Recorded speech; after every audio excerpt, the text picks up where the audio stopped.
The objective of any business is to provide you with income and to build a business that you will eventually sell to someone else to provide you with a retirement income as well. Mm-hmm. So personally, becoming your own banker on a personal level is to build a banking system so that it will provide you with more than enough money in the latter part of our years. Welcome to the WinEH podcast. This show is focused on empowering ranchers. Whether you're a seasoned rancher or just getting started, we'll guide you on how to use the infinite banking concept as an alternative way to finance your operations. It's a better way to think about money. Join us as we discuss planning for the future, attracting the next generation, and the art of keeping more money within the family. Here's your hosts, Winnie and Lacy.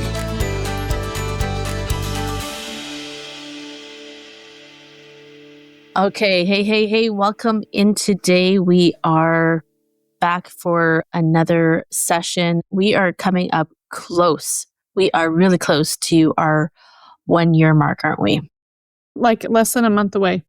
Although this is really interesting because I think, is this going to be our 51st or 52nd episode?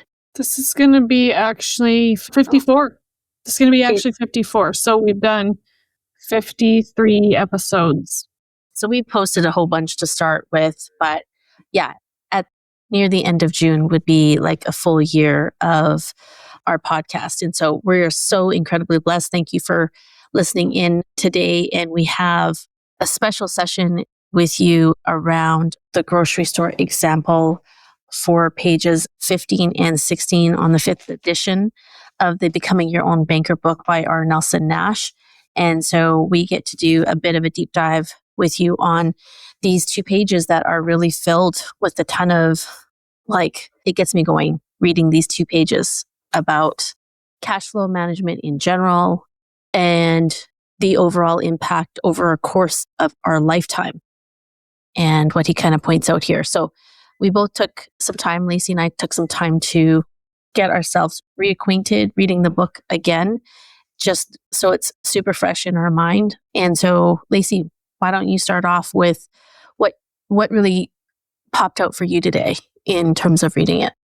Yeah, so anybody who has read anything or listened to anything about Nelson Nash, you've probably heard them talk about the grocery store example because it's a very popular topic that he liked to talk about. So the grocery store, I really like the simplicity of how Nelson lays this example out, and he uses being a grocery store owner to show us the importance of running our business like a business or running our finances like a business. And so he starts it off with, if you can imagine this, he starts it off talking about we're going to continue with imagination.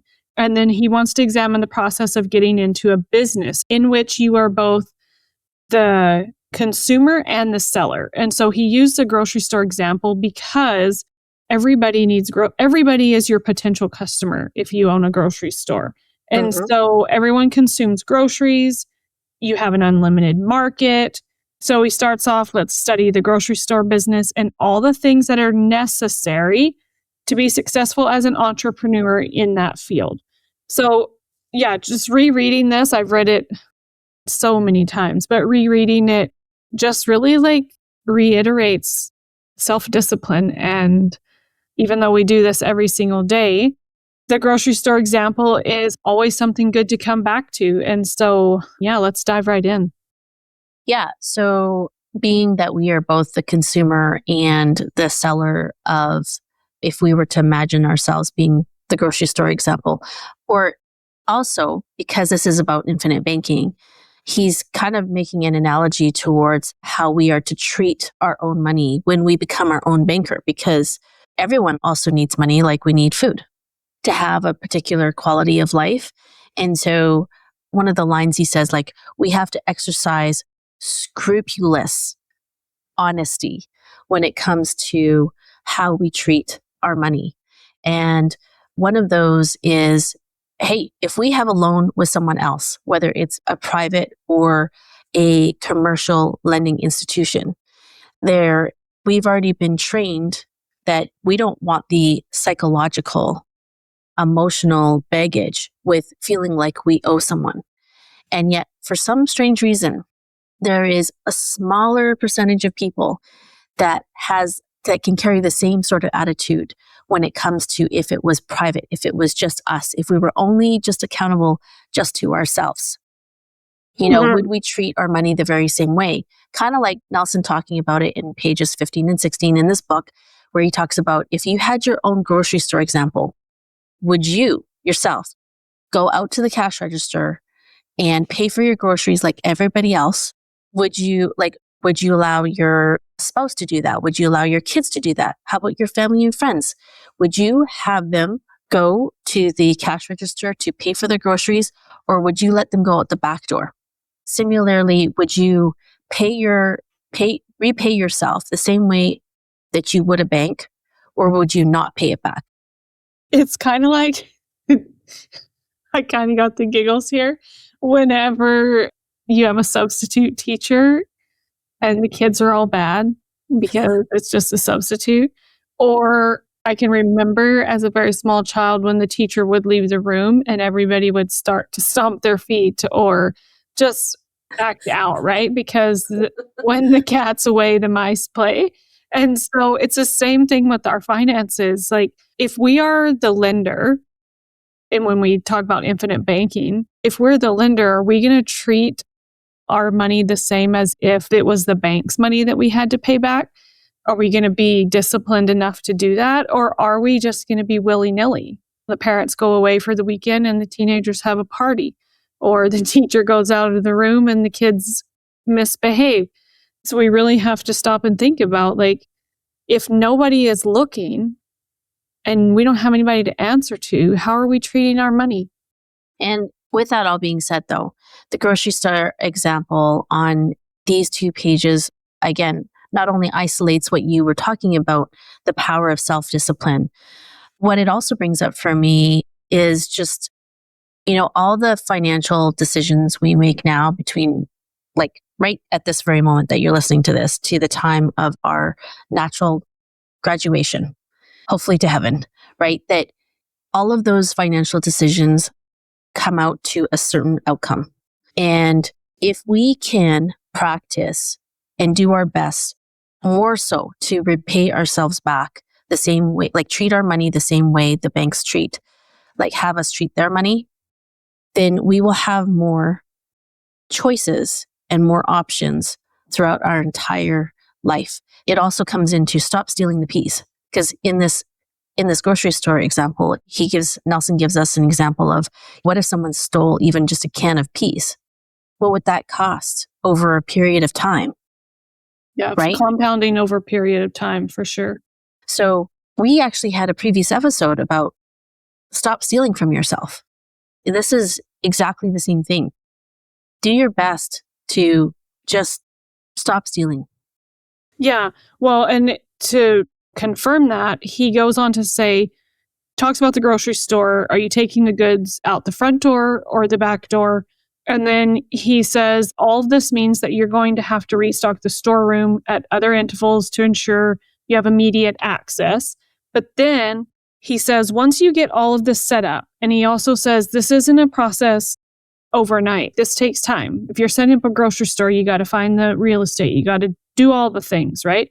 Once you get all of that set up and you're in business, the difference between the back door and the front door is a very good living if you can turn the inventory enough times per year. And then that's where he brings in the can of peas, if you can sell those. But I think what I'm trying to say is, when he talks about the difference between the back door and the front door, if you can be honest with your money consistently over time till the end of your life on this earth, the difference is having freedom in your finance, having money when you need it, having money when opportunities come up, being able to help those in need. These are possibilities all are endless. Yeah, these are all things like when asked, if I think maybe this was a question that I asked both you and Reed around, what does money mean to you? Everything you just listed off right there. The ability to give, the ability to do things when you would like to do them. These are all of, I think, anybody would answer this question. Financial freedom, having money when you need it. So banking as a business, when you become your own banker, it is extremely important. If you want the result of all of those things that you just talked about, Lacy, it is, and anyone listening, it is about making sure that you don't steal the peas from yourself. And I will give you a real life example. So very much like a grocery store example, going back almost 15 years when I was a part of a crew doing live boot camps for infinite banking. And so depending on who's listening, this may actually sound familiar to you, but I used to get up in front of a room, like a room of people, and share this very personal experience about what it means or what it really looks like in real life to steal the peas. Okay. So growing up in the restaurant business myself, my dad was a part of a restaurant and he had many different business partners. Okay. So too many, it's interesting because this is like where you would also hear the analogy, too many cooks in the kitchen, right? Too many bosses. I think there was if I was to think back, I think there was 4 or 5 different owners. So you think 5 guys, their wives, their children. Like growing up, I do remember it being very social because the restaurant would be a point of getting together. And then when I made it up into my 16, 17, 18 years of age, I had grown up in that business where I was a bus person, then I was a hostess, and then I was a server. And so you start waking up to what's really going on. But then as I got to be about 18, there was only 2 sets of owners left. And the rest of them had sort of taken off. But these 2 owners didn't have great communication skills. And so in terms of cash flow management, I mean, if communication wasn't good, then the cash flow management is probably much the same way. But I also remember coming in throughout this whole entire time, throughout this 18, 20 years that I was really over the course of this whole journey of being in this restaurant, I've seen so many times I'd come into the restaurant. I never paid. My parents, I didn't see them pay for me either. I'd bring my friends from school because we had a smorgasbord there, right? It's very easy just to take food off the smorgasbord. And what would my dad would say? Oh, no, don't worry. You don't pay, to me and my friends. So then I started hearing inklings of my coworkers saying, hey, do you know when we're going to get paid? And all the arguing in the background.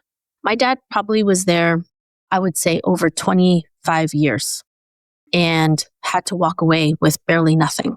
So Nelson talks about the objective of any business is to provide you with income and to build a business that you will eventually sell to someone else to provide you with a retirement income as well. Mm-hmm. So personally, becoming your own banker on a personal level is to build a banking system so that it will provide you with more than enough money in the latter part of our years. Mm-hmm. So the restaurant business that I witnessed firsthand, what it means when you don't take the time, at some point, because it is easy, there is no contractual obligation that you must pay yourself back. You will never get that bill from the life company unless it's about to collapse on itself because you haven't made any payments back. But you have to keep it in the front of your mind. Yeah. And this is a question that we run into from time to time, or not a question, a friction point, where people say, well, why would I want to put my money there if I have to pay it back or if I have to pay interest on it? What? That doesn't make sense to me. And we get that comment. And it comes back down to that liquidity control and guarantees and having those options. And like Nelson says here about the grocery store, replenishing. You sell that can of peas, you replenish it and you sell it again. You put money into the policy and you use it. Well, you put it back and then you use it again. It's a rinse and repeat. But what it has done and why we do that, and I think this ties into the last paragraph on page 15, where he talks about a phenomenon in physics where if you take a pail of water to the seaside and heat it to 210 degrees Fahrenheit, all you have is very hot water. But if you heat it to 212 degrees Fahrenheit, you have live steam with unbelievable power. The steam engine changed the world. And so whenever I put my money into the policy and it starts working for me, I've now heated it to 212 degrees instead of just 210, and it's working for me, creating that steam. But this doesn't happen until you get past that 212 degrees with water, right? And so lots of heat goes into the process up to the boiling point, but the dramatic power becomes suddenly after we put our money in that policy and it's working for us because we're able to take it out and use it in our lives. And I mean, we all need money. Like, it does not stop. I don't know if anybody else feels the same as me, but there is always something to pay for. There is always something we need, something we have to do. It doesn't stop. And so this is powerful to me. Yeah, Nelson always shared, like, our need for financing is greater than our need for death benefit. And as you all know by now, or even if this is your first episode in listening in, I mean, the engine behind building something that steams financially that you just talked about is it happens to be a dividend paying whole life insurance contract. And how it gets to that point where it can steam instead of that 210 degrees to the 212 degrees, it's like the difference of what it means after the policy has been capitalized. Meaning if you allow the momentum of using your money to warehouse this in, use it, pay it back, use it, pay it back, use it, pay it back. And it does. If you could actually visualize like a line that goes up, like it kind of looks flat at first and then it slowly starts to curve up in like that direction. Yeah, if you're looking at a graph chart, for sure. Yeah, and then he goes on to say, like, if you consider like a husband owns a grocery store and he has a wife and a couple of kids, and the wife comes for the groceries, what door is she likely to go out of? More than likely, she doesn't go out the back door, right? And he just says this is a very polite description of theft. So when we relate this to our policies and infinite banking, when we're not paying ourselves back, it's theft from ourselves. Like, plain and simple. Just like the story I just shared just a moment ago. That's what pretty much happened in this restaurant industry. And it hurts. It hurts when that happens. But, you know, it happens over a gradual period of time and you don't ever think about the compound effect of, okay, no, we're not going to charge, you know, whatever amount of dollars for that smorgasbord. But it could have been the difference between them selling off a profitable business or walking away with absolutely nothing and 25 years into it. Completely heartbreaking. Yeah, it reminds me too of a story of our clients. But so one more quote, it says, "This is our business and we can do what we want to." That's a quote from an analogy, but it reminds me of clients that we have. So we have a couple, they were paying, don't quote me, but I'm pretty sure it was $90,000 interest per year to the bank for their operating expenses. 4 years into their policies with dedication and focus, they have built their own bank where they can fund their own operating expenses. So they're saving themselves $90,000 every single year that they were paying to the bank. And are able to now put it in their pocket and use towards their own operations for now, whatever. That makes such a huge difference, like a huge momentum. And we're talking about, it'll come in other aspects of the Becoming Your Own Banker book study, but just like the creating a tailwind instead of constantly fighting the financial headwind of life. Yeah. Right.